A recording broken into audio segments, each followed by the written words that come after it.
Yeah, we're out here on Lake Norman in the town of Mooresville, which calls itself Race City, USA. Dozens of NASCAR teams relocating here for the same reasons others move here, attracted by the lake itself and by all that new growth springing up around the lake. But before there was NASCAR, or heck, even before there was a lake, Mooresville was mostly a textile town.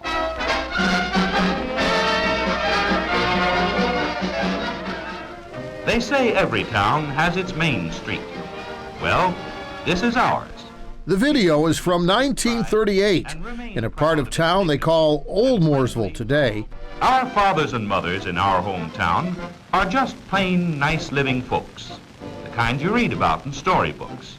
You know, Main Street folks who say, "Hello, nice morning."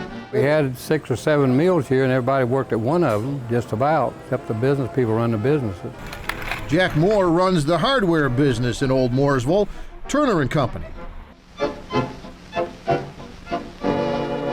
71 years at the same store, where Moore started working at age 15. Well, I got a bracket, and you put it on the inside. On the inside of it, right. Moore says his store hasn't changed much. But Mooresville, the textile town, sure has. We have a diversified group of industries within the area of our town, providing a background of stability and assurance of permanent employment with good incomes for the future.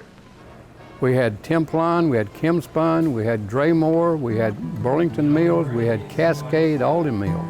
They're all gone. A lot of people worked in the mills all their life, and it hurt when you lose your job. Now the mill has shut down. It's the only life I know. Moore's own dad worked here at Mooresville Mills for 50 years. But when this plant, which later became Burlington Mills, was the last factory to finally close in 1999, Mooresville's biggest employer, over time, became Mooresville's biggest eyesore. As it flows through the town, weave and spin, weave and spin. They were thinking to knock it down completely. That's how bad it was. Yeah, it was really bad. Flooring was messed up, the roofing was leaking from 282 different spots. And some of the flooring, you could step on it, maybe you could go to the basement. That was 6 years ago, when Michael Bay bought this turn-of-the-century mill on Main Street, sight unseen, not even knowing where Mooresville was. But the building itself, if you look at it, it has so much solid character and also built so solid. Some of the walls are 2 feet and is really much stronger than the new buildings today you build it. And it had just an amazing, nice feeling to me. Bay talks about his Mooresville Mill project in the same room where mill employees used to check bolts of fabric for defects,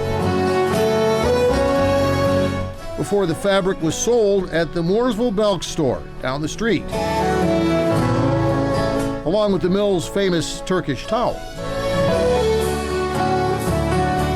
And I love keeping it so original because I think it has so much more character and it's much more interesting.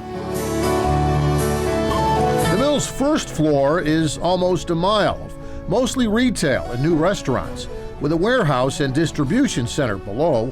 The second floor houses corporate offices with the same huge windows, exposed brick walls, and the original factory floors. And outdoors, there are more mill buildings, including this massive old power plant. Down here in the foundations, you can see why these mill buildings lasted so long, but you can also see why they'd be so hard to renovate today. They're all very unique because thousands of people work in every single mill and they build their life. They got married, they got engaged, they fell in love, they worked, they made a house. Every mill is very unique itself. Oh yes, because people forget, it's not just the building. That's the community, that's the history. I mean, they're the reason we have the ballpark, the Mooresville Moors. They're the reason that we had the community houses.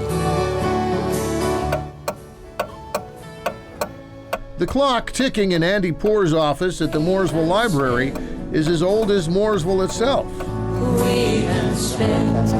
The mill actually sits down in there. Poor is a town historian, helping preserve old photos and films, and yes, factories, before they're forgotten.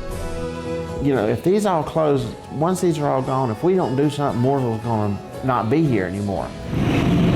Poor says that's why this textile town turned racing town has a go-kart track and recreation center here inside the old Draymore Mill on Highway 150. Downtown, old Mooresville Mill number 1's getting a makeover too. And then there's the old Cascade Mill, still empty, still waiting for its chance to become something new. We can give them that feel, we can give them that experience, we can give them that, oh, this is what it was like to live in a mill village.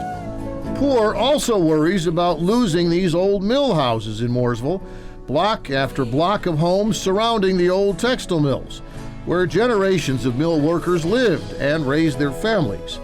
Poor hopes saving the mill homes will help save those mill memories, even though the mill jobs are long gone. You think, oh, well, there's the mill. Well, you don't really realize that that mill is the town, is the community. So when it closes, it's like losing a member of the family. It's like losing a limb of your body when they close. But as the old mills in Mooresville make their slow comeback, so do the stores here on Main Street. Maybe not quite as busy as it used to be, but busy enough, according to the old-timers, the ones who were here back then and are still here now. You know, just like Mooresville. Oh yeah, people come to town and some of them go 3 or 4 or 5 stores before they go back home on Main Street. So don't worry about Mooresville, you're going to do fine here. I think Moore's going to do fine.